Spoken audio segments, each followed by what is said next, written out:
সকল মুসলমানরা বিশ্বাস করে জনাবে মুহাম্মদ রাসূলুল্লাহ সাল্লাল্লাহু আলাইহি ওয়াসাল্লাম শেষ নবী, তারপর কোন নতুন নবীর আবির্ভাব হবে না।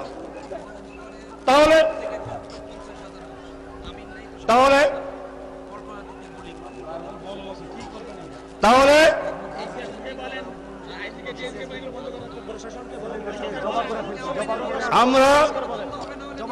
আমরা পরিষ্কার বলতে চাই, আইন শৃঙ্খলা বাহিনীকে পরিষ্কার বলতে চাই, আমাদের এই হেফাজত ইসলামের লোকদেরকে জবাই করে হত্যা করেছে। আমরা এখানে রিপোর্ট পেয়েছি, গুলি করে হত্যা করছে, পিটায়ে হত্যা করছে, এই রিপোর্ট পাচ্ছি।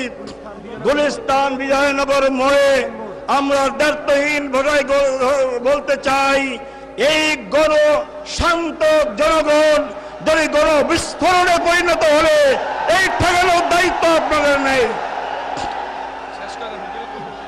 আমি পরিষ্কার বলতে চাই, অবিলম্বে অবিলম্বে আপনার প্রধানমন্ত্রী আপনার গুন্ডা বাহিনীকে সামলান, নাহলে এই তৌহিদি জনতাকে সামলানো আপনার কেন কোনো শান্ত আইন শৃঙ্খলা বাহিনীর ক্ষমতা হবে না।